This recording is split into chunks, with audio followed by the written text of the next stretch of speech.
सभी का स्वागत करती हूँ इस शाम में। अगर हम कहें कि ये संगम की शाम है तो गलत नहीं होगा। ये एक उत्सव है, वाणी विश्वास उत्सव।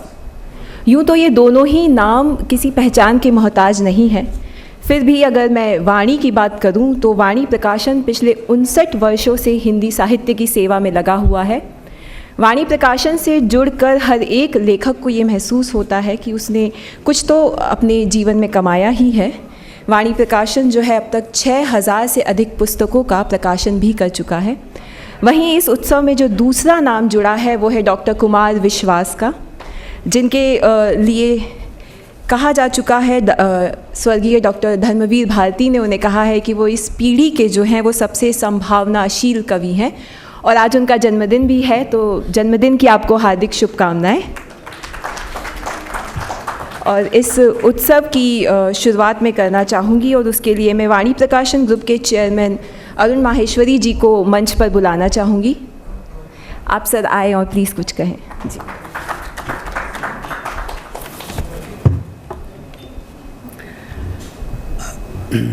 आप सभी का स्वागत और अभिनंदन। हिंदी उर्दू व ज्ञान परंपरा के करिश्माई व्यक्तित्व डॉक्टर कुमार विश्वास का स्वागत है और आपके जन्मदिन की बहुत बहुत शुभकामनाएं। डॉक्टर कुमार विश्वास की माताजी और पिताजी भी आने वाले थे, लेकिन वो शायद कुछ तबीयत स्वास्थ्य ठीक नहीं था, नहीं आए। लेकिन हम उनको यहीं से प्रणाम करते हैं और आपके सभी परिवार के सदस्यों का भी अभिनंदन। भारत के जाने माने वरिष्ठ साहित्यकारों का समर्थन और सुदूर क्षेत्रों के कवि व जिज्ञासु लेखकों की पहचान डॉक्टर कुमार विश्वास ने हिंदी प्रेमी जगत से कराई है। नई पीढ़ी के सृजनात्मक रचनाएं को एकत्रित करने का श्रेय सिर्फ डॉक्टर कुमार विश्वास को जाता है। भारत में उर्दू के वरिष्ठ शायर जॉन एलिया के समग्र साहित्य का कॉपीराइट वाणी प्रकाशन को प्राप्त है। गहन चिंतक और साहित्य के अध्येता डॉक्टर कुमार विश्वास ने जॉन एलिया के साहित्य को भारत ही नहीं विश्व में जन जन तक जोड़ने का महत्वपूर्ण कार्य किया है। डॉक्टर कुमार विश्वास के संपादन में 3 पुस्तकें जॉन एलिया के आज मुखपृष्ठ जारी किए गए हैं। कुमार विश्वास नवरस के कवि हैं, उन्हें माँ सरस्वती का आशीर्वाद प्राप्त है। आज लोकार्पित लोकगीतों में लोक चेतना पुस्तक का समर्पण डॉक्टर कुमार विश्वास ने अपनी माताजी के डॉक्टर श्रीमती रमा शर्मा जी के नाम किया है।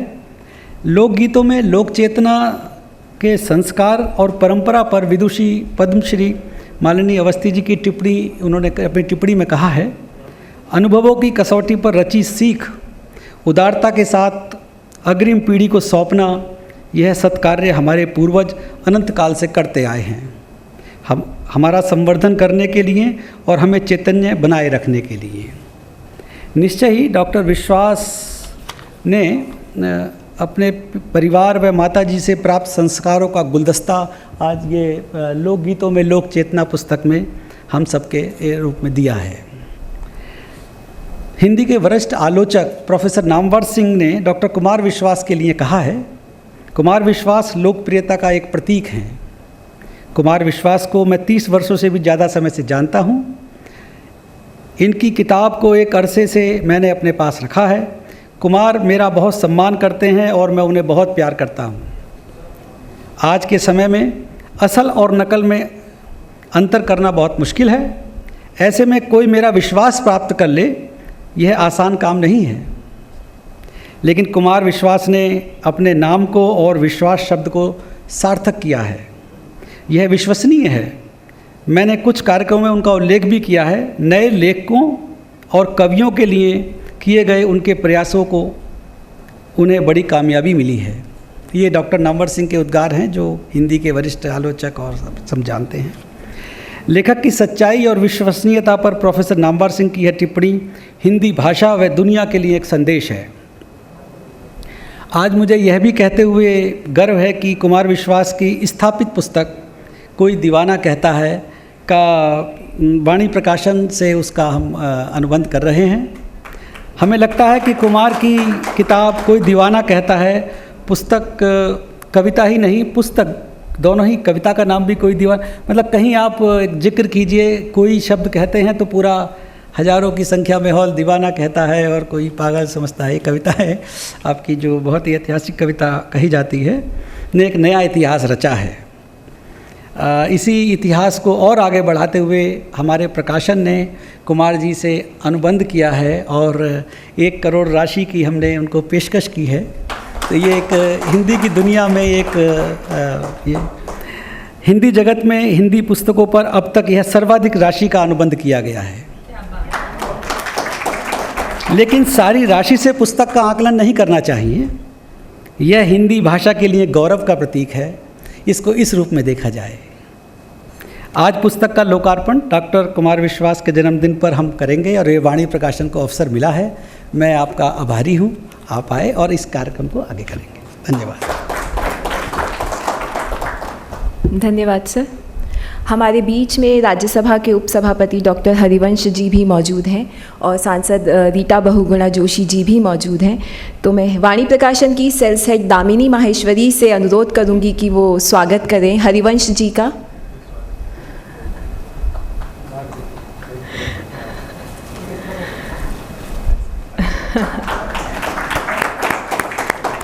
रीटा जी का स्वागत दामिनी आप।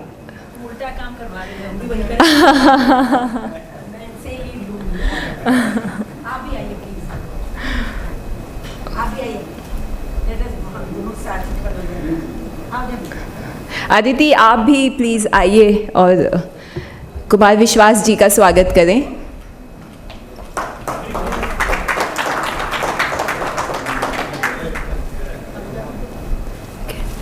अब वक्त हो चला है पुस्तक के लोकार्पण का। अरुण जी मैं आपको बुलाना चाहूँगी, हरिवंश जी को भी मैं बुलाना चाहूँगी, मैम आपको भी बुलाना चाहूँगी। सर प्लीज़ आप आइए।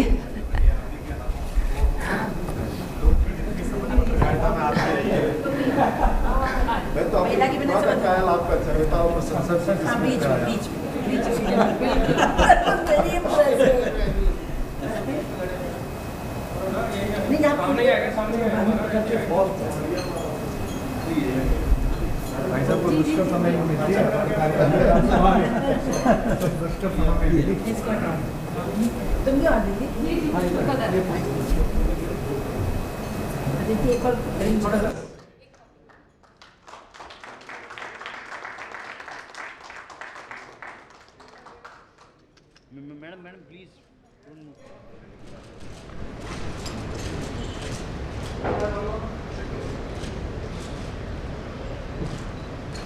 बन गया आप लोगों का कि नहीं? Thank you. मैं डॉक्टर हरिवंश जी से अनुरोध करूंगी कि वो मंच पर आए और 2 शब्द कहें। इस यादगार शाम में मुझे शरीक होने का मौका मिला। मैं आभारी हूँ अरुण कुमार जी का। सबसे पहले अपने सबसे चहेते कवि, पसंदीदा कवि कुमार विश्वास जी को उनके जन्मदिन के अवसर पर बहुत बधाई। उनके माता पिता को उनका अभिनंदन उनके अनुपस्थिति में भी कि उनका दिया यश आज पूरा देख सुन और गा रहा है। साथियों, मैं जिस धरती से हूं और जहां मैंने पहले पत्रकारिता शुरू की, उस संदर्भ में आपको बहुत संक्षेप में कहूं, डॉक्टर धर्मवीर भारती। मैं पहले धर्मयुग में सबसे पहले नौकरी मैंने शुरू की, आज से बहुत पहले 77 में। दशकों पहले जिस व्यक्ति ने, और डॉक्टर भारती की प्रतिभा मुझे बताने की जरूरत नहीं, उन्होंने जिसे सबसे अधिक संभावनाओं वाला कवि कहा, उस वक्त दशकों पहले, अगर मैं दिनकर के शब्दों में कहूं जिस धरती से आता हूं, तो एक जगह वो कहते हैं, उर्वशी में मैं अपने समय का सूर्य हूं। तो इनकी प्रतिभा, बहुआयामी व्यक्तित्व, सृजन क्षमता, उसके आलोक, उसके तप से मेरे जैसा व्यक्ति स्तब्ध रहता है। ईश्वर करे उनका यश, उनकी कीर्ति इसी तरह लगातार फैले बढ़े। मित्रों, मैं समाजशास्त्र का विद्यार्थी रहा, अर्थशास्त्र का एक रूप में, पर मैं मानता हूं कि कविताएं ही चीजों को अच्छी तरह बदलती हैं। उन कविताओं को जिस तरह से भाई कुमार विश्वास कहते हैं वो अद्भुत है। यह मन पर असर डालती है, हमारे मस्तिष्क पर असर डालती है, और 14वीं शताब्दी से लेकर 20वीं शताब्दी तक जितनी क्रांतियां हुई फ्रांस से लेकर आज तक, वो समाज को बदल नहीं पाई क्योंकि वो मन नहीं बदले। कविताएं मन को बदलती हैं, जो भाई कुमार विश्वास जी कह रहे हैं। मित्रों, बस यह अवसर नहीं बहुत कुछ कहने का, मैं तो बहुत कुछ कह सकता हूं इस रूप में कि मैं आधुनिक टेक्नोलॉजी से अभी भी दूर हूं, इस रूप में अप्रगतिशील हूं, पर एक और एक सिर्फ कुमार विश्वास जी की कुछ कविताएं मेरे साथ होती हैं व्हाट्सएप पर या हमारे बाकी चीजों में। वह क्यों होती है मैं आपको बताऊं। जीवन में जब भी अवसाद हो, जब भी उदासी हो, जब भी विषम परिस्थिति हो, तो जो ताकत इनको सुनकर मिलती हो कहीं और नहीं मिलती। मैं कहना चाहूंगा, गंगा पर जो उनकी कविता है, मुरारी बापू की उपस्थिति में, अगर मैं गलत ना हूं, हरिद्वार में कही हुई, प्रयाग में कही हुई। जब वो प्रयाग में कहते हैं तो महादेवी जी से लेकर के और भारती जी के बारे में जिस तरह उल्लेख करते हैं, गंगा के बारे में जो मराठी शब्द कहते हैं, आई कैसे मैंने इस्तेमाल किया। मेरी स्मृति बहुत कमजोर है, वो प्रतिभा उनके पासंग में भी नहीं है, पर उन्होंने जो कहा है गंगा के बारे में, अद्भुत कविता है। गंगा हम सब के जीवन की धारा है, पर इतनी बेहतर कविता, इतनी मन को छू देने वाली, स्पर्श करने वाली कविता दूसरी मैंने नहीं सुनी। मैं तो बहुत कुछ कह सकता हूं, लेकिन मैं नहीं चाहता और लोगों को आप सुने। इस टेक्नोलॉजी के दौर में भी हमारे मन को बदल देने की ताकत किसी और चीज में नहीं, कविताओं, साहित्य और सृजन में ही है। और भाई कुमार विश्वास उसका सबसे चमकते सितारे हैं, हम सब के लिए प्रेरणा देने वाले स्रोत हैं। वो ऐसे ही बने, उनका यश बढ़े, उनका स्वास्थ्य बहुत बेहतर हो, भविष्य में और उत्तरोत्तर सीढ़ियाँ चढ़ें। कभी डॉक्टर लोहिया ने कहा था बहुत पहले 67 वगैरह के आसपास कि हिंदी को, लोक भाषा को कैसे पूरे देश में लोकप्रिय फिल्मों ने किया, आज पूरी दुनिया में जिस तरह से उन्होंने लोक भाषा को जन जन तक पहुंचाया, उसकी भावनाओं को पहुंचाया, उसका कोई दूसरा पर्याय नहीं है। मेरी बहुत बहुत बधाई। और आज जो एक किताब आई है अद्भुत है, इसके लिए भी उनको बहुत शुभकामनाएं। बहुत बहुत धन्यवाद। धन्यवाद सर। अब मैं चाहूँगी कि डॉक्टर रीता बहुगुणा जोशी मंच पर आएं और कुछ कहें।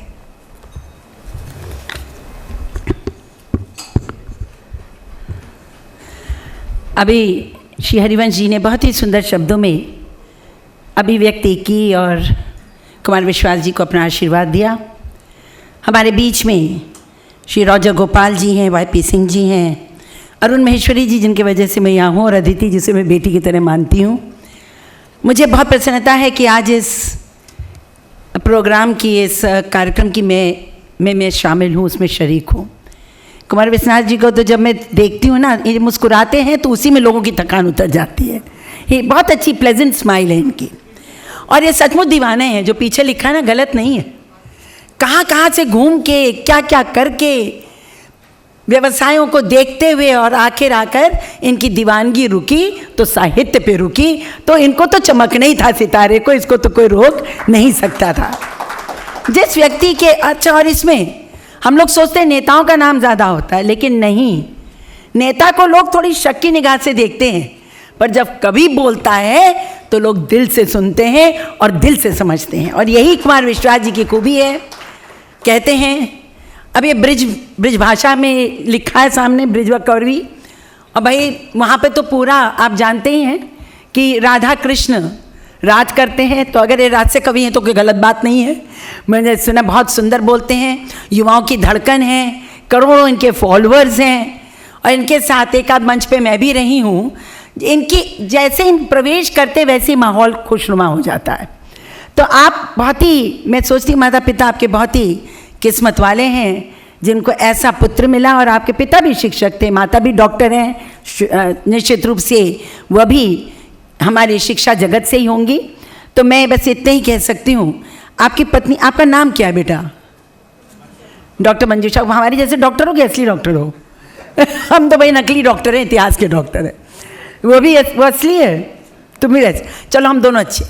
तो मैं बहुत ही प्रसन्न हूँ कि आज ये कार्यक्रम हुआ। वास्तव में हिंदी हमारी राजभाषा है, परंतु हिंदी के संवर्धन में भी बहुत काम करना है।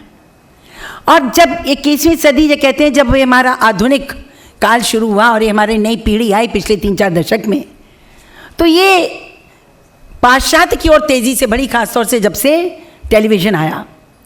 और उन लोगों को लगा कि पाश्चात्य के गीत, वहाँ का गाना हमको एकदम आधुनिक बना देता है। लेकिन वास्तव यही है कि जो लोक संगीत है या जो हमारी कविताएं हैं या जो लोक साहित्य है, वो हमेशा दिल को छूता है। क्यों? क्योंकि संस्कृति आपकी मातृभाषा से जुड़ती है, और वो क्षेत्रीय भाषा हो चाहे कोई भाषा हो। आप अगर अंग्रेज़ी बहुत भी अच्छी जानते हो और आप ब्रिज भाषा में अगर आप मथुरा में बोल दें तो अंग्रेज़ी में मुस्कुराहट नहीं आएगी, ब्रिज भाषा की किसी भी बात पर मुस्कुराहट चेहरे पे आ जाएगी। तो ये जो साहित्य होता है, ये हृदय को छूने वाला होता है, भावनाओं से जुड़ने वाला होता है। तो भाषा वही अच्छी होती है जो हमें अपनी जड़ों से, अपनी संस्कृति से, अपने वातावरण से जोड़ती है। इसीलिए तो मातृ नाम है। और वही मैं कहती हूँ, जो बचपन में आपने ज़बान को जो आपने खा लिया, जिस चीज़ का स्वाद आपको पसंद आ गया, जीवन भर आप दुनिया में कितनी भी कुजीन्स खा लीजिए, वो स्वाद आप हमेशा ढूंढते जो आपकी माँ के हाथ का स्वाद होता है। तो भारतीय संस्कृति, भारतीय लोकगीत, भारतीय संगीत, भारतीय साहित्य, भारतीय चिंतन, हमारा साहित्य हमारी संस्कृति से जोड़ता है हमको। मैं राजभाषा समिति के उप समिति की मैं संयोजिका भी हूँ। घूम घूम के कोशिश प्रयास कर रही हूँ कि जो हमारा जो केंद्रीय जितने कार्यालय हैं उनमें हिंदी भाषा का संवर्धन हो और बहुत तेज़ी से हो। और मुझे खुशी होती है आप लोगों को बताते हुए कि अब केंद्रीय कार्यालयों में और उनके पूरी श्रृंखला में, चाहे वो केंद्रीय मंत्रालय हो, केंद्रीय कार्यालय हो, क्षेत्रीय हो या स्थानीय हो, हिंदी का संवर्धन, हिंदी का प्रयोग बहुत तेज़ हो गया है। और मुझे लगता है कि आने वाले 4-5 साल में, क्योंकि जो वर्तमान सरकार है हिंदी के प्रति बहुत कटिबद्ध है, 4-5 साल में पूरी तरह से जो हिंदी भाषी क्षेत्र हैं उनमें अब अंग्रेज़ी में नोट नहीं जाएगा, सर्कुलर नहीं जाएगा, हिंदी में जाएगा या फिर क्षेत्रीय भाषाओं में जाएगा। अगर बंगाल जाएगा, महाराष्ट्र जाएगा, गुजरात जाएगा, जिन्होंने पूरी तरह से हिंदी को स्वीकार नहीं किया है, तो वहाँ पर अब अंग्रेज़ी को अपने जीवन से कम करना, भाषा को नहीं। अंग्रेज़ी मैं भी बहुत अच्छी बोल लेती हूँ, लेकिन मैं कहना चाहती हूँ अंग्रेज़ी हमारे जीवन का हिस्सा नहीं बन सकती है। अंग्रेज़ी विश्व में संवाद का एक माध्यम बन सकती है, पर अगर अपने जीवन में किसी भाषा को ज़्यादा बढ़ाना है तो या तो अपनी क्षेत्रीय भाषा को या हिंदी को। इन्हीं शब्दों के साथ मैं कुमार विश्वास जी को बहुत आशीर्वाद देती हूँ। आप तो अभी 51 वर्ष के हुए हैं, अभी तो आधा है, 90 तक जाना है आपको। तो इसलिए मैं ये कहूँगी कि जैसी दीवानगी आप में है अपने साहित्य के लिए, वैसी दीवानगी लोगों को आप में है। उनके विश्वास को बनाए रखिए, और आप तो इतिहास का हिस्सा बनी चुके हैं। धन्यवाद। जय हिंद। धन्यवाद मैम। अब मैं उन्हें मंच पर बुलाना चाहूँगी जिसे हर कोई सुनना चाहता है, डॉक्टर कुमार विश्वास।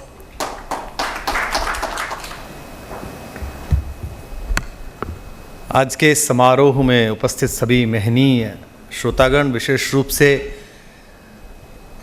पत्रकारिता के और छपे हुए अक्षर की गरिमा के लिए जो संघर्षरत कुछ हाथ थे उस दीप शिखा के दोनों तरफ, उनमें से एक हाथ प्रभाष जोशी जी का काल के गाल में समा गया, उनमें से एक हाथ जो सुरक्षित रहा वो हरिवंश जी के रूप में यहाँ मौजूद है, उपलब्ध है। और शायद उनकी इसी क्षमता को देखते हुए उन्हें दुष्कर काम सौंपा गया कि लोकतंत्र में भी जब ऐसा संकट आए तो वो उस पीठ पर बैठे हुए मिलें, वहाँ उस सदन में बैठे मिलें। हमारी बड़ी बहन आदरणीय रीता बहुगुणा जोशी जी, मेरा उनसे संपर्क और संवाद बहुत लंबे अंतराल से है। जब मैं आंदोलन में था और राजनीति में था तब हम दोनों लोग दो पक्षों की तरफ बैठकर परस्पर बहसियाते थे। रोज़ शाम को 2-2, 3-3 घंटे बहस होती थी। लेकिन ये शब्द की संजीवनी है कि एक लंबा समय आंदोलन में और राजनीति में गुजारने के बाद भी राजनीतिक दलों में भी कोई भी ऐसा दल नहीं है जहां मुझे स्नेह करने वाले लोग मौजूद ना हो। ये शायद कविता की संजीवनी है। वाणी प्रकाशन का बहुत आभार कि उन्होंने पारंपरिक जो प्रकाशकीय माहौल है उससे बाहर हटकर कुछ सोचा। हमारी दिक्कत ये है, ये 59 वर्ष का प्रकाशन हो गया है। मुझसे ये प्रकाशन 9 वर्ष 8 साल बड़ा है लगभग। मैं 70 में पैदा हुआ और ये 9 वर्ष पहले प्रकाशन प्रारंभ हो गया। मैं जिस कस्बे में पैदा हुआ अरविंद जी, वहाँ पास में जो कि हापुड़ है, वहीं से ये सब लोग निकले। 2-3 प्रकाशन वहाँ से और भी महत्वपूर्ण निकले। और साहित्य का विद्यार्थी होने के नाते 15 साल की 14 साल की आयु में, यहाँ मेरे परिवार के लोग भी बैठे हैं, मेरी माँ तो आज स्वास्थ्य की वजह से नहीं आ पाई, लेकिन मेरे बड़े भाई जो अंग्रेजी विभाग के विभागाध्यक्ष हैं विश्वविद्यालय में, वो यहाँ बैठे हैं। मेरी श्रीमती जी जो इन्वायरमेंटल साइंसेस पढ़ाती थी, प्रोफेसर थी, अब दूसरे पद पर हैं, वो यहाँ हैं। तो 14-15 साल में किताबों में ये देखना शुरू करा इन्हें छापता कौन है, इनका प्रकाशक कौन है। तो 5-6 नाम सामने आते थे, उनमें से एक नाम वाणी का भी है। तो मुझे लगता था कि ये वो मानद मोहरें हैं जो किसी व्यक्ति पर लग जाएं तो वो काल में लेखक मान लिया जाएगा, वो रहे नहीं रहे, ये मान लिया जाएगा कि इसने लिखा है। लेकिन धीमे धीमे 70 के दशक के बाद जब ग्रासरूट के लोग राजनीति से लेकर, पत्रकारिता से लेकर, लेखन से लेकर सामाजिक जीवन में अपदस्थ होना शुरू हुए और उन लोगों ने गलियारों में जगह पाली जिनके पास बाहर की कुछ हवाओं का ज्ञान था, तो हिंदी की प्रकाशकीय जो कौशल क्षमता थी उस पर अंग्रेजी भारी पड़ने लगी। और पिछले 10-15 वर्षों से कवि सम्मेलनों में व्यस्त होने के कारण निश्चित रूप से वो ज़्यादा मानदेय का काम है, ज़्यादा व्यस्तता का काम है, वहाँ तात्कालिक निर्णय हो जाता है आपका। आपने पंक्ति पढ़ी, ताली बजी, पंक्ति पढ़ने से पहले आपको मुद्रा मिल गई, बात खत्म हो गई। प्रकाशक तो जब किताब छापता है, उसकी जो खुशबू है छपी हुई किताब की, फिर वो पाठक के हाथ में जाती है, फिर पाठक आपको सूचित करता है, इसमें देरी लगती है। लेकिन हिंदी का प्रकाशन समूह ये बात समझने में बहुत देर उसने लगाई। सबसे प्रसन्नता की बात है कि वाणी ने लीड ली, वाणी ने स्वयं को आगे रखा, आती हुई हवाओं के लिए अपने दरीचे खोले और लोकप्रिय और मुख्य धारा के बीच का जो विवाद है हिंदी में वर्षों से जो चल रहा है, यह भी 70 के दशक के बाद से समाप्त हुआ। एक समय में दिनकर जी हों, जानकी वल्लभ शास्त्री हों, महिषी महादेवी वर्मा हों, जितने भी लोग मंचों पर थे वही साहित्य में भी लोकप्रिय थे। लेकिन तात्कालिक कविता आपातकाल के दौरान बढ़ी। उसी समय की कविता, संजय गांधी पर कविता पढ़ दीजिए, इंदिरा जी पर कविता पढ़ दीजिए, जनता पार्टी पर कविता पढ़ दीजिए, तुरंत ताली ले लीजिए, तुरंत गाली ले लीजिए, उससे मंच पर तात्कालिक कविता बढ़ी। और जो महत्वपूर्ण कवि थे, जिनकी भाषा में मर्यादा थी, जिनकी कौशल था, जिनके पास वो संजीवनी उत्तरजीविता थी कि वो साहित्य में पढ़े जा सकते हैं, उन्होंने धीरे से वो रास्ता छोड़ दिया, वो मंच छोड़ दिया। जब मैं 90 के दशक में आया तो मुझे कवि सम्मेलन ऐसा मिला जहां कविता का तत्व बहुत कम हो गया था और जहां भंगिमाओं का, नारों का, प्रहसनों का, संस्मरणों का अंश बहुत ज्यादा था। अभी भी वो है, पूरी तरह से गया नहीं है। लेकिन जैसे कि लोकप्रिय साहित्य की एक समस्या होती है कि उसे अपने श्रोताओं की तात्कालिकता के हिसाब से लिखना, जीना पड़ता है, तो हम सब उसी में रहे। लेकिन एक बीच में गहरी विभाजक रेखा खिंच गई। तो जैसे आप संघर्ष कर रहे हैं एक संसदीय पीठ पर, या आप संघर्ष करते रहे पत्रकारिता में, इतने वर्षों में मेरा निजी रूप से संघर्ष ये रहा कि मैं जिन कवि सम्मेलनीय कवियों में बैठ रहा था वो तो पढ़ने लिखने के खिलाफ थे।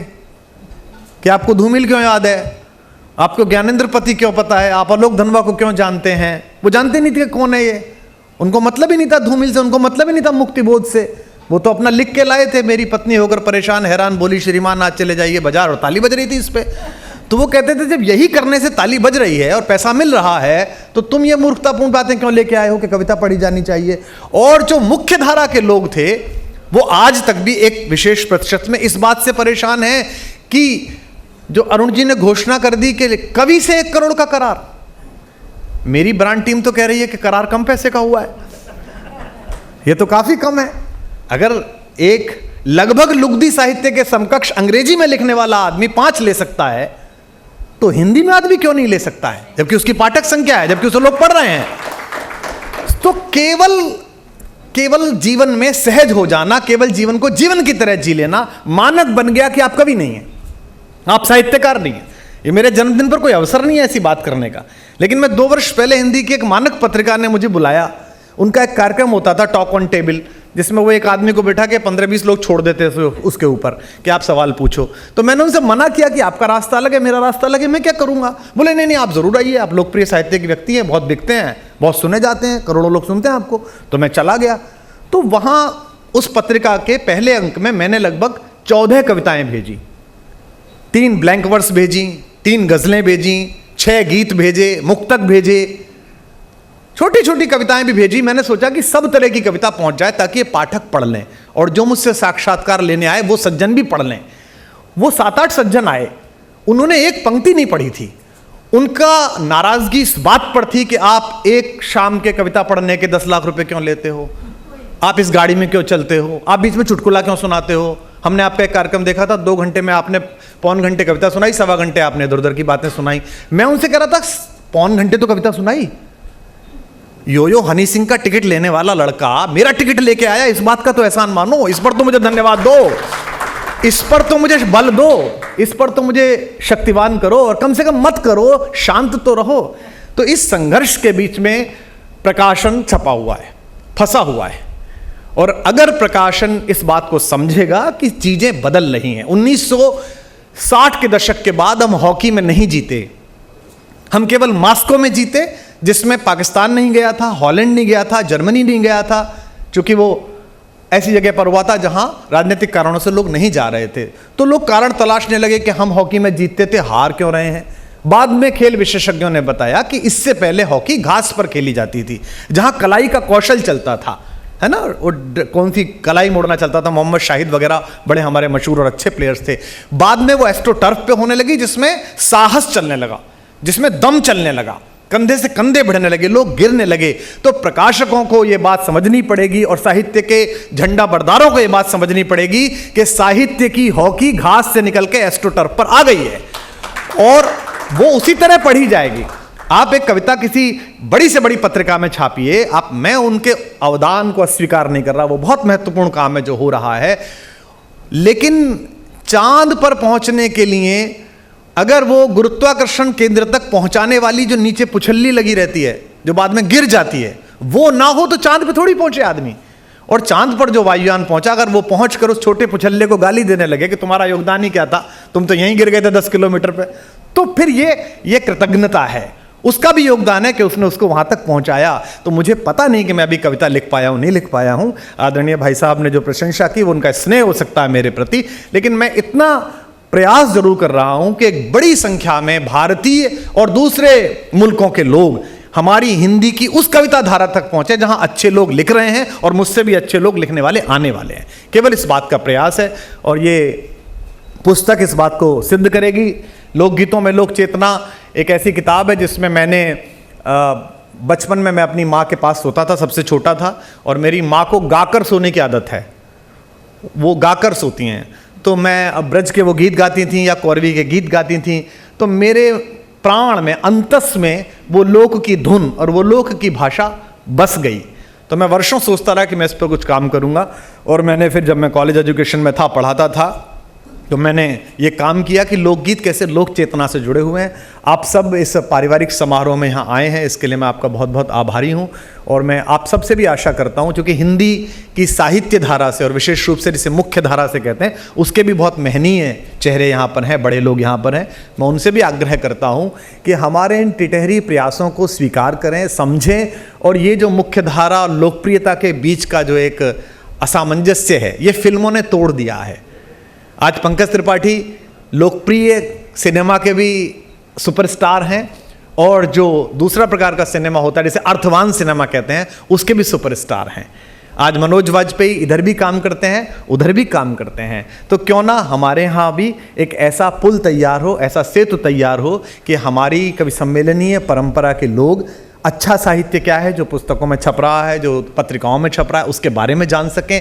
और हमारे यहाँ अगर 1% भी शोभन हो तो 99% के प्रति चेतावनी का और हिदायत का भाव रखते हुए आप 1% की प्रशंसा के लिए, उसको कंधे पर हाथ रखने के लिए अगर अपना मन बड़ा करेंगे तो ये भाषा पर भी एहसान होगा और हमारी पाठक संख्या के विस्तार में भी काम करेगा। मैं बहुत आभारी हूँ आप सबका कि यहाँ पे आप पधारे हैं, और मैं माहेश्वरी जी का और हमारी बहन अदिति का बहुत आभारी हूँ। ये दो पीढ़ियाँ बहुधा एक दूसरे की बात नहीं समझ पाती हैं, लेकिन पिता पुत्री हो तो समझ पाते हैं। मैं दो बेटियों का पिता हूँ, आज संयोग से वो यहाँ नहीं है, दोनों लंदन में हैं, तो मैं ये बात समझ सकता हूँ कि मैं उन्हें बेहतर समझता हूँ और वो मुझे बेहतर समझती हैं। शायद ये अदिति की ही आगे जाती हुई दृष्टि थी जिसने वाणी को इसके लिए तैयार किया, वाणी को इस बात के लिए तैयार किया कि आज वाणी एक ऐसा प्लेटफॉर्म बन गया है जहाँ मेरे जैसे लिखने पढ़ने वाले लोग, जिनका आकलन समय करेगा, समीक्षक तो करने को तैयार ही नहीं है और समीक्षक की अब आवश्यकता भी मुझे नहीं लगती है, समय करेगा, ऐसे लोगों की आहट पहचान कर उन्हें अवसर दिया गया, उन्हें जगह दी गई है। इसके लिए मैं बहुत आभारी हूँ। बहुत बहुत आभार, बहुत बहुत धन्यवाद। अब मैं अदिति को मंच पर बुलाना चाहूँगी, कार्यकारी निदेशक वाणी प्रकाशन, कि वो धन्यवाद ज्ञापित करें। अदिति। धन्यवाद दीप्ति। आज 2021 में खड़े होकर बहुत सारी बातें याद आ रही हैं। जैसे 2010 में मेरा इंडस्ट्री में पहला इंटरव्यू, जिसमें मैं बार बार शॉट चेक कर रही थी कि मैं कैसी लग रही हूँ, और मैंने कुछ किसी को नाराज़ करने वाला तो नहीं बोल दिया, क्योंकि मैं अपने भाषण में मठाधीश बहुत बार बोल रही थी, तो वो दीप्ति ने लिया था। और आज ये 10 साल की दोस्ती हमारी आप सबके सामने। आज कुमार सर का जन्मदिन और वाणी प्रकाशन के लिए एक बहुत महत्वपूर्ण दिन। वो इसलिए क्योंकि वैल्यू एडवांसेस ये सब बिजनेस की बातें हैं, लेकिन आज मैं बहुत गर्व के साथ कह सकती हूँ कि वाणी प्रकाशन हिंदी जगत से हिंदी उद्योग की ओर अपना कदम बढ़ा चुका है।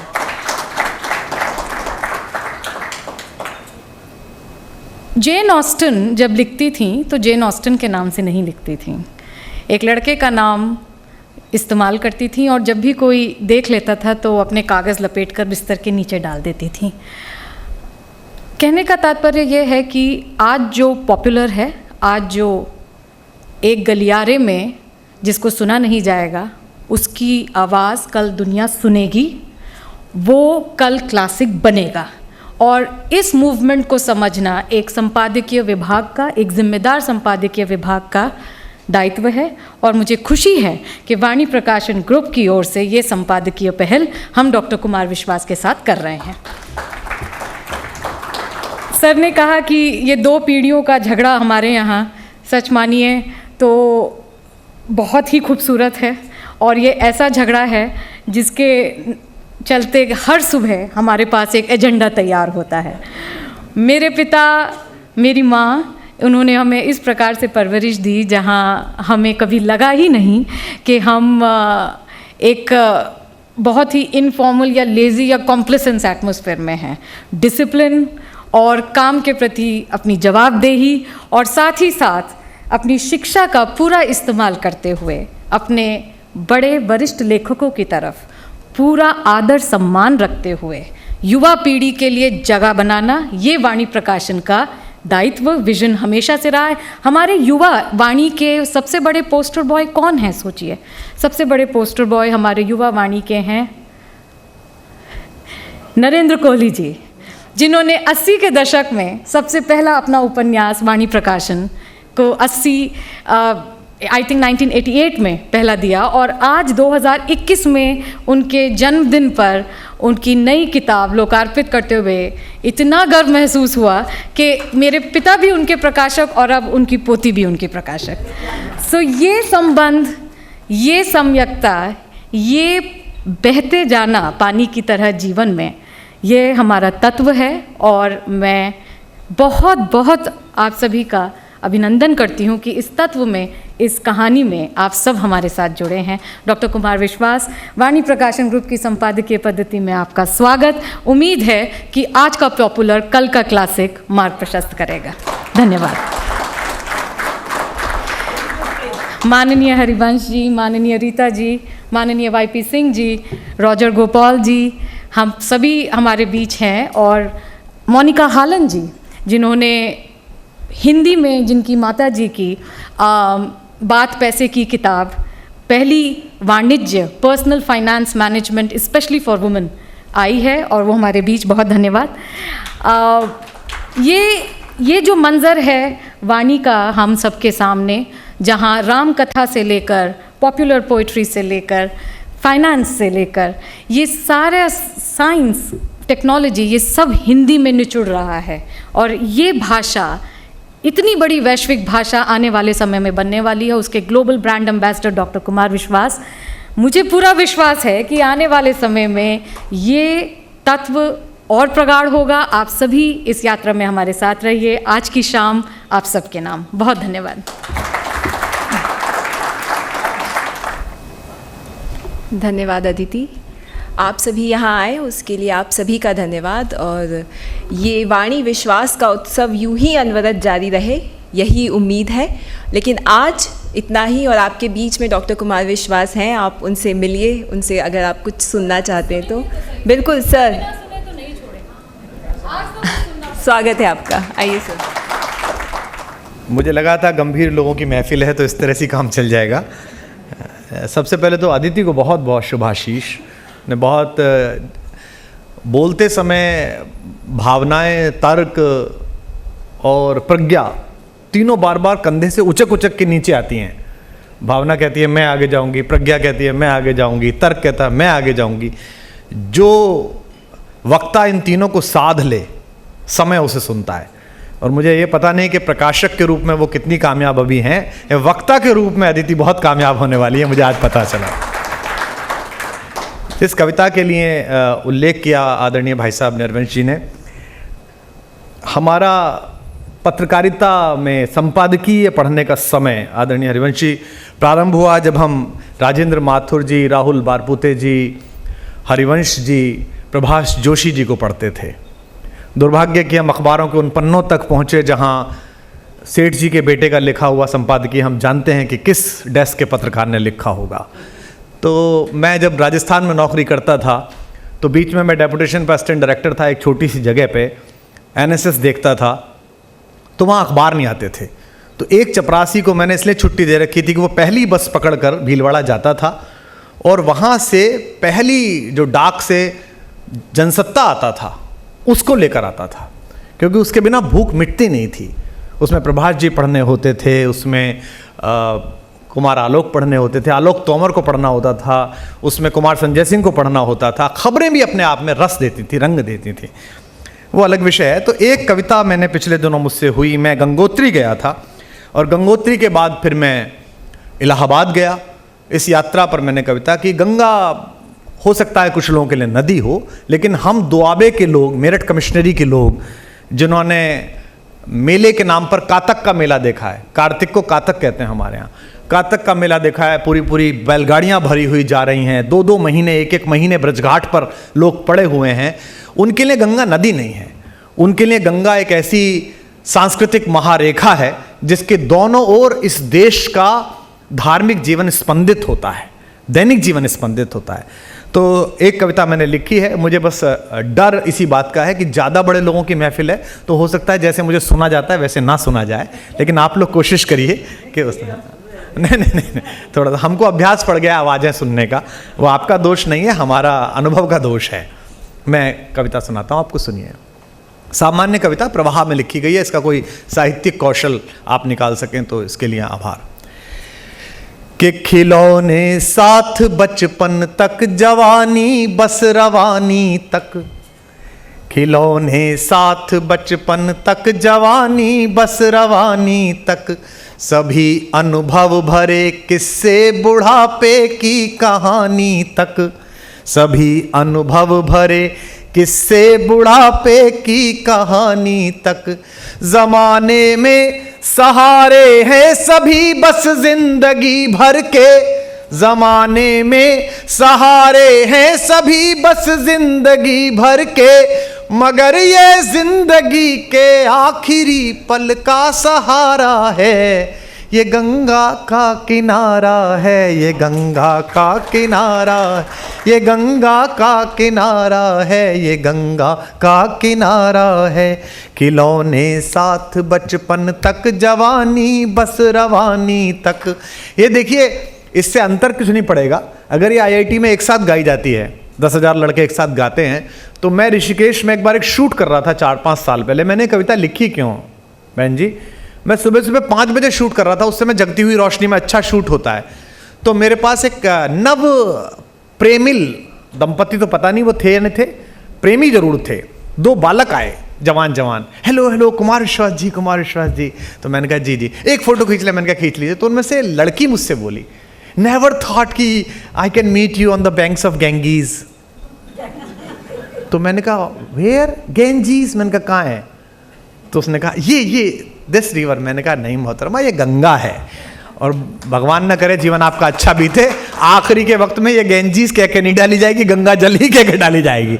तो एक पूरा आक्रमण है, अगर आप बचा पाते हैं इस इम्यूनिटी के थ्रू, कविता की इम्यूनिटी के थ्रू, तो मुझे लगता है कि ये महत्वपूर्ण काम है। सुनिएगा कि खिलौने साथ बचपन तक, जवानी बस रवानी तक, सभी अनुभव भरे किस्से बुढ़ापे की कहानी तक, जमाने में सहारे हैं सभी बस जिंदगी भर के, जमाने में सहारे हैं सभी बस जिंदगी भर के, मगर ये जिंदगी के आखिरी पल का सहारा है, ये गंगा का किनारा है, ये गंगा का किनारा है। आप गा भी सकते हैं, ये गंगा का किनारा है, ये गंगा का किनारा। बस इन्हीं हरकतों से लोकप्रिय हुए हम। निवेदन करता हूं, गंगा की यात्रा बताता हूं, गंगा कहां से उतरी है। एक एक पंक्ति आपका आशीष चाहती है कि धरा के पाप तारण हित, प्रकृति की कोख से उतरी, धरा के पाप तारण हित। कल से चल रहा है कि नदी घर में घुस गई, ये वाक्य ही गलत है। नदी थोड़ी घर में घुसी, आप पहले नदी के घर में घुसे, उसके बाद नदी आपके घर में घुसी। आपने उसे मार्ग छोड़ा होता तो वो आराम से निकलती। कि धरा के पाप तारण हित, प्रकृति की कोख से उतरी, सगर के मुक्तिकामी वंशजों के शोक से उतरी। पूरी गंगा का सिंथेसिस, धरा के पाप तारण हित, प्रकृति की कोख से उतरी, सगर के मुक्तिकामी वंशजों के शोक से उतरी, भगीरथ के अखंडित तप जनित आलोक से उतरी, भगीरथ के अखंडित तप जनित आलोक से उतरी, अमर सुर देवताओं के परम ध्रुव लोक से उतरी, अमर सुर देवताओं के परम ध्रुव लोक से उतरी। किनारा ये स्वयं शिव ने, किनारा ये स्वयं शिव ने, जगत हित शीश धारा है, ये गंगा का किनारा है, ये गंगा का किनारा है, ये गंगा का किनारा है, ये गंगा का किनारा है। बंगाली देखिए, मराठी देखिए, हरिद्वार में जो बीचों बीच मंदिर बना हुआ है वो मराठों का बनाया हुआ है, तब पढ़ रहा हूँ। इसमें एक शब्द है, जैसा आदरणीय हरिवंश जी ने कहा, आई मराठी में माँ को कहते हैं, मैंने इसमें 4 बार माँ शब्द का इस्तेमाल किया। सुनिएगा कि शिवालिक से धरा को धन्य कर हरिद्वार तक आई, शिवालिक से धरा को धन्य कर हरिद्वार तक आई, हमारी माँ हमारे लोक के स्वीकार तक आई, हमारी माँ हमारे लोक के स्वीकार तक आई, तपस्वी राम के चरणों चढ़ी उपहार तक आई, तपस्वी राम के चरणों चढ़ी उपहार तक आई। और एक जहां से आप प्रतिनिधित्व करती हैं लोकसभा में, उसके लिए पंक्ति पढ़ रहा हूं, तपस्वी राम के चरणों चढ़ी उपहार तक आई, गले मिल कृष्ण यमुना से ये संगम पार तक आई, गले मिल कृष्ण यमुना से ये संगम पार तक आई। बनारस में इसे शिव ने, बनारस में से गंगा हटा दीजिए, शिव हटा दीजिए तो केवल शव रह जाएंगे। बनारस में इसे शिव ने, बनारस में इसे शिव ने पुनः जी भर निहारा है, ये गंगा का किनारा है, ये गंगा का किनारा है, ये गंगा का किनारा है, ये गंगा का किनारा है। अंतिम पंद है, सुनिएगा कि इसी के तट हुए जागृत हमारी चेतना के पल। हमें अब भी समझ में नहीं आ रहा साहित्य के महनीय लोगों की गलती कहाँ हो गई। हमने तो जब मुक्त छंद की कविता भी पढ़ी थी तो उसे बड़ी लय के साथ पढ़ा था, वह तोड़ती पत्थर देखा उसे इलाहाबाद के पथ पर, कोई न छाया आधार पेड़ तरुतले, शाम तन भर बना यौवन नत नयन प्रिय कर्म रतमन, गुरु हथौड़ा बार बार करती प्रहार, सामने तरुमालिका अट्टालिका प्राकार। हमने तो ऐसे पढ़ी थी। बाद में केवल लय में होना अपराध हो गया साहित्य में, इससे बड़ा कष्ट हुआ, लेकिन जनता ने उसे लय में ले लिया। ये बड़े प्रेम की बात है, और अब प्रकाशक भी लय में आ गए तो ये सबसे अच्छी बात है सुनने का। कि शिवालिक को धर, शिवालिक से धरा को, इसी के तट हुए जागृत हमारी चेतना के पल, इसी के तट हुए जागृत हमारी चेतना के पल, इसी के तट विकसता योग आयुर्वेद वाला फल, इसी के तट प्रकटता योग आयुर्वेद वाला फल, हमारे वेद में गुंजित इसी जल की सहज कल कल, हमारे वेद में। और एक हिंदुस्तान के लोक में किसी बात को मानद मान लेने के लिए जो गंगा का प्रयोग होता है, मैं इस अंतिम पंक्ति में प्रयोग कर रहा हूं, आपका स्नेह चाहता हूं। शप इसी के तट हुए जागृत हमारी चेतना के पल, इसी के तट प्रकटता योग आयुर्वेद वाला फल, हमारे वेद में गुंजित इसी जल की सहज कल कल, हमारे वेद में गुंजित इसी जल की सहज कल कल, शपथ की अंजुरी में भी यही संकल्प वाही जल, शपथ की अंजुरी में भी यही संकल्प वाही जल, अधर पर धर्ज से नर ने, अधर पर धर्ज से नर ने सहज बैकुंठ धारा है, ये गंगा का किनारा है, ये गंगा का किनारा है, ये गंगा का किनारा है, ये गंगा का किनारा है। बहुत बहुत आभार, बहुत बहुत धन्यवाद।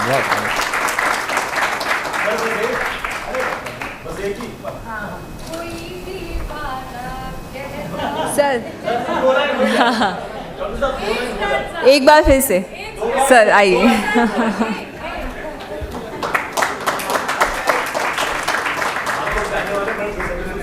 एक बात तो तय है कि अदिति जो है वो वक्ता ही अच्छी नहीं है, वो उद्योग भी समझ गई है कि इसी पैसे में एक पूरे शो का पैसा कैसे एडजस्ट करना है। ये बहुत अच्छा है। मैं कुछ लोकप्रिय जिन कविताओं के लिए कहा जा रहा है वो मैं सुना देता हूँ आपको, निवेदन करता हूँ। और ये संयोग से इसे समय ने स्वीकार कर लिया। मैं फिर मानता हूँ कि आप अच्छे कवि हैं, बुरे कवि हैं, ये समय तय करता है। रीतिकाल में इतने सारे लोग लिख रहे थे, उसमें से कितने बचे हैं? और हमारे साहित्य के लोग बैठे हैं यहाँ, हमने तो ये पढ़ा और पढ़ाया कि भाषा के सबसे प्रांजल और मानद कवि ने जब राम की कथा लिखी तो एक राजा के दरबारी होकर लिखी, और जब रामचंद्रिका छपी महाकवि केशव की तो वो चांदी की जिल्द में पहुंचाई गई राजवंशों में। और ठीक उसी समय में बनारस के प्रच्छन्न साहित्यवाद और वितंडावाद से बहिष्कृत एक आदमी कोने में बैठ के लिख रहा था 74 साल की उम्र में राम की कहानी। समय बीता और वो जो राम की कहानी जिसे एक बड़े आदमी ने राज्याश्रय में लिखा, ये मैं इसलिए भी कह रहा हूं आदरणीय हरिवंश जी कि अभी पिछले दिनों अवार्ड वापसी का कार्यक्रम चला था, तो मुझसे पत्रकार एक जगह पूछने आए, बोले आप भी लौटाएंगे? मैंने कहा क्या? तो बोले अवार्ड। मैंने कहा हमको नगर पालिका का नहीं मिला, और जैसी हमारी हरकतें उससे मिलेगा भी नहीं। आप मेरे आदरणीय बड़े भाई रह सकते हैं लोकसभा में, आप उपाध्यक्ष हो सकते हैं, कल आप भी वहां पहुंच जाएं जहां बैठना है तो आप भी नहीं दे पाएंगे, ये मुझे पता है। लेकिन लोक में जो है, जो लोक स्वीकार कर लेता है, वही महत्वपूर्ण हो जाती है। मैं 4 पंक्तियां पढ़ रहा हूं, सुनिएगा, निवेदन करता हूं कि जहां हर दिन, और अदिति ने बहुत समस्या में डाल दिया क्योंकि ऐसी लोकप्रिय कविताएं जनरली मुझे भीड़ में पढ़ने का अभ्यास है जहां लोग गाते हैं। मैं वही 2 पंक्तियां 4 पंक्तियां सुनाता हूं जिनके लिए कह रही कि कोई दीवाना कहता है, कोई पागल समझता है, मगर धरती की बेचैनी को बस बादल समझता है। मैं तुझसे दूर कैसा हूं, तू मुझसे दूर कैसी है, ये तेरा दिल समझता है या मेरा दिल समझता है। इतनी कम दाद में कभी नहीं सुनी गई, बहुत आभारी हूं। और 4 पंक्तियां आपको सुना देता हूं इसी मन के साथ कि मोहब्बत एक एहसासों की पावन सी कहानी है, कभी कबीरा दीवाना था, कभी मीरा दीवानी है।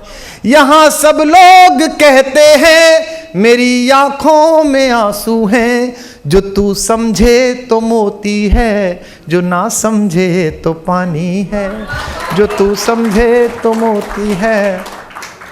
कि मैं अपने गीत गजलों से उसे पैगाम करता हूँ, मैं अपने गीत गजल मोहे तो लोग हैं लागी कवित्व बनावत। मेरे जिले का कवि जहाँ से मैं पैदा हुआ बुलंदशहर जिला, वहीं के कवि थे घनानंद।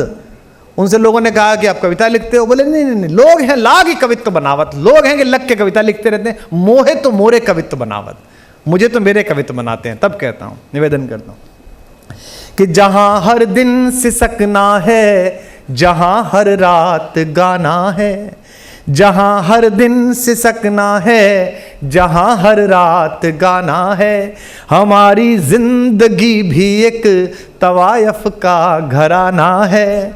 बहुत मजबूर होकर गीत रोटी के लिखे मैंने, बहुत मजबूर होकर गीत रोटी के लिखे मैंने, तुम्हारी याद का क्या है, उसे तो रोज आना है। और 4 पंक्तियां सुन लीजिएगा कि यशस्वी सूर्य अंबर चढ़ रहा है, तुमको सूचित हो। कहते हैं ना, दिस इज टू इन्फॉर्म। अगर जो हिंदी की एक 30 वर्ष पहले समस्या, आप देखिए 70 से पहले की कविताओं का शायर देखिए आप, वो झोला लटकाए मिलेगा आपको, वो चप्पल में मिलेगा आपको, वो अक्सर हीरोइन की सहेली पे लाइन मार रहा होता है और उसकी मजाक उड़ाई जा रही होती है कि ये शायर हैं। मतलब अगर आप कवि हैं, अगर आप लेखक हैं, आप साहित्यकार हैं, और अगर बशर्ते कि आप थोड़े से गरीब हैं, थोड़े से व्यसनी हैं, तो फिर सोने पर सुहागा, फिर आप तय है कि आप बिल्कुल इतिहास में मान ली जाएंगे कि आप जिंदा रहेंगे। कि यशस्वी सूर्य अंबर चढ़ रहा है, तुमको सूचित हो। आपका आशीष मिले सबका। कि यशस्वी सूर्य अंबर चढ़ रहा है, तुमको सूचित हो। विजय का रथ सुपथ पर बढ़ रहा है, तुमको सूचित हो। विजय का रथ सुपथ पर बढ़ रहा है, तुमको सूचित हो। अवाचित पत्र मेरे जो कभी खोले नहीं तुमने, अवाचित पत्र मेरे जो कभी खोले नहीं तुमने, समूचा विश्व उनको पढ़ रहा है, तुमको सूचित हो। समूचा विश्व उनको पढ़ रहा है। तो इसी आशा के साथ कि साहित्य के कुछ ऐसे अवाचित पत्र, और ये ग्रास रूट और पैराशूट का जो दंगल है, ये तो विश्व साहित्य में चलता रहता है, विश्व की प्रत्येक प्रकार की विधा में चलता है, राजनीति में भी, संस्कृति में भी। लेकिन बड़े राजप्रसादों के और महलों के और मकानों के निर्माण के समय जो कुछ अवांछित बजरी फेंक दी जाती है उर्वर भूमि पर, और मान लिया जाता है कि इस कोने में कुछ नहीं उगेगा, वहां भी सामान्य बादलों का पानी लेकर हम जैसी 2-4 दूब के दाने तो उग ही आते हैं। बहुत बहुत आभार, बहुत बहुत।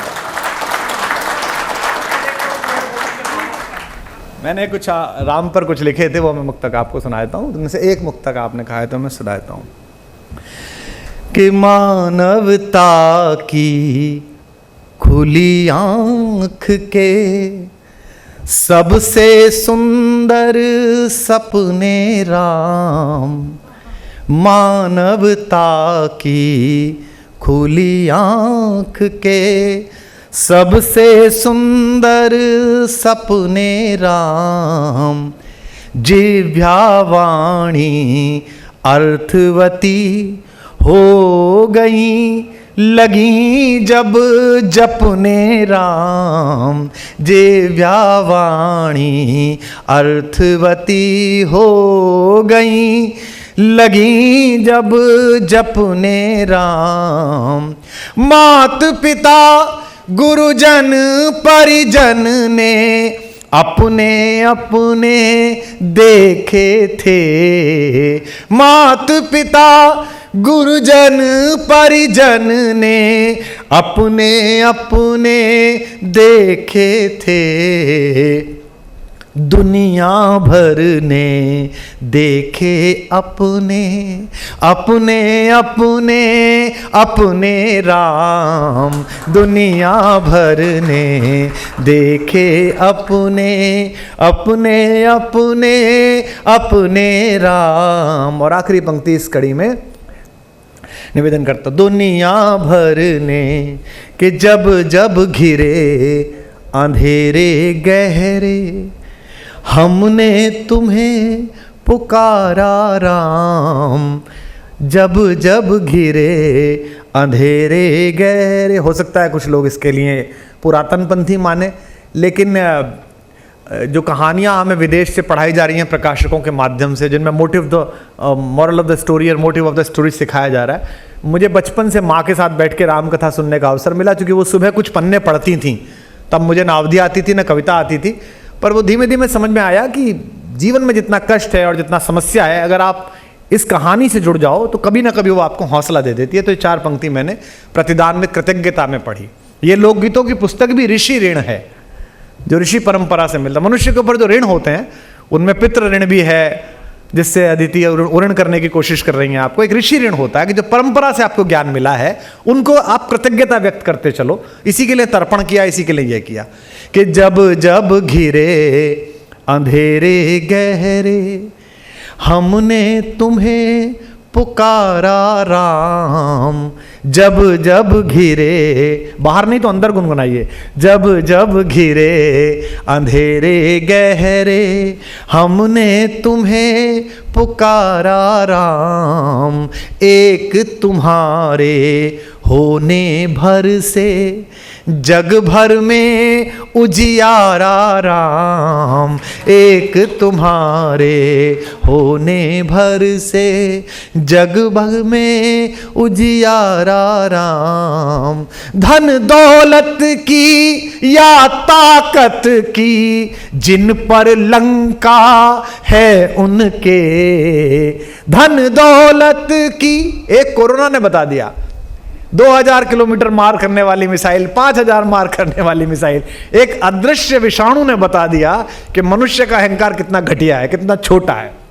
तब कहता हूं कि धन दौलत की या ताकत की जिन पर लंका है उनके, होंगे लाख सहारे दुखियों का बस एक सहारा राम, होंगे लाख सहारे दुखियों का बस एक सहारा राम, मात पिता गुरुजन परिजन ने अपने अपने देखे थे, दुनिया भर ने देखे अपने अपने अपने अपने राम, मानवता की खुली आँख के सबसे सुंदर सपने राम। बहुत बहुत धन्यवाद। बहुत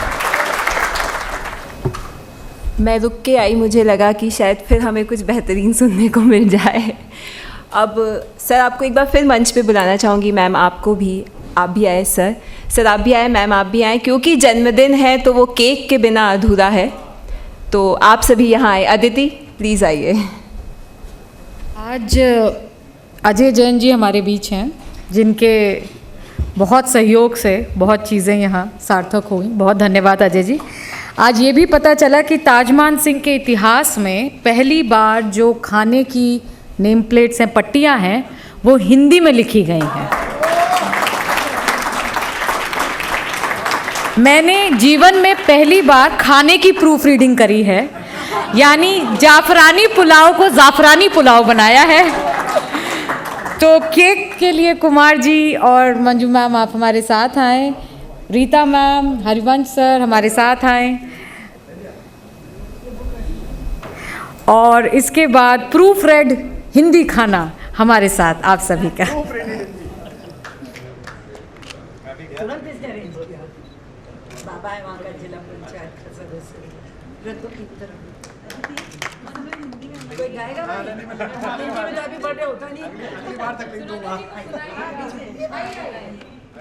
मुझे नजर नहीं आ रही, थोड़े से चली हाँ कृष्ण जन्म आज भयो बधावाले चली, गावत मंगल चार कन्हैया जी का जन्म भयो, हाँ गावत मंगल चार कन्हैया जी का जन्म भयो।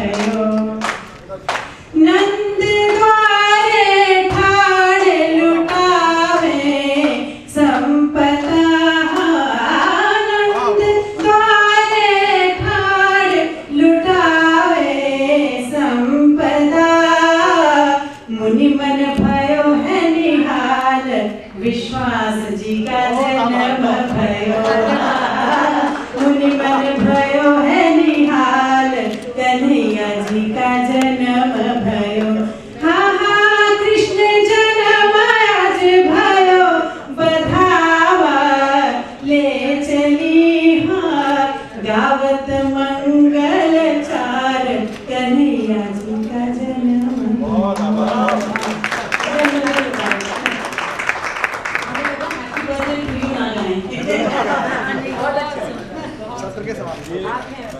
कि खिलौने साथ बचपन तक जवानी बस रवानी तक, खिलौने साथ बचपन तक जवानी बस रवानी तक, सभी अनुभव भरे किस्से बुढ़ापे की कहानी तक, सभी अनुभव भरे किस्से बुढ़ापे की कहानी तक, जमाने में सहारे हैं सभी बस जिंदगी भर के, जमाने में सहारे हैं सभी बस जिंदगी भर के, मगर ये जिंदगी के आखिरी पल का सहारा है, ये गंगा का किनारा है, ये गंगा का किनारा, ये गंगा का किनारा है, ये गंगा का किनारा है।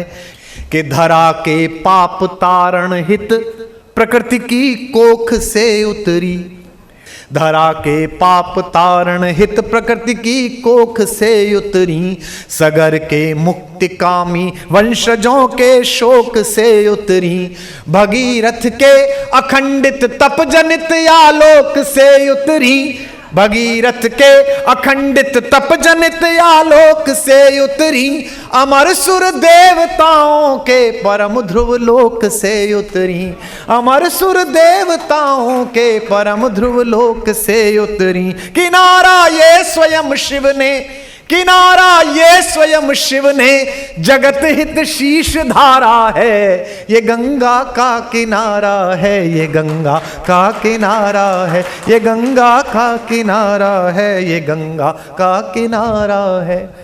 कि शिवालिक से धरा को धन्य कर हरिद्वार तक आई, शिवालिक से धरा को धन्य कर हरिद्वार तक आई, हमारी माँ हमारे लोक के स्वीकार तक आई, हमारी माँ हमारे लोक के स्वीकार तक आई, तपस्वी राम के चरणों चढ़ी उपहार तक आई, तपस्वी राम के चरणों चढ़ी उपहार तक आई, तपस्वी राम के चरणों चढ़ी उपहार तक आई, गले मिल कृष्ण यमुना से ये संगम पार तक आई, गले मिल कृष्ण यमुना से ये संगम पार तक आई। बनारस में इसे शिव ने, बनारस में इसे शिव ने पुनः जी भर निहारा है, ये गंगा का किनारा है, ये गंगा का किनारा है, ये गंगा का किनारा है, ये गंगा का किनारा है। इसी के तट हुए जागृत हमारी चेतना के पल, इसी के तट हुए जागृत हमारी चेतना के पल, इसी के तट विकसता योग आयुर्वेद वाला फल, इसी के तट प्रकटता योग आयुर्वेद वाला फल, हमारे वेद में गुंजित इसी जल की सहज कल कल, हमारे वेद में गुंजित इसी जल की सहज कल कल, शपथ की अंजुरी में भी यही संकल्प वाही जल, शपथ की अंजुरी में भी यही संकल्प वाही जल। अधर पर धर जिसे नर ने, अधर पर धर जिसे नर ने सहज बैकुंठ धारा है, ये गंगा का किनारा है, ये गंगा का किनारा है।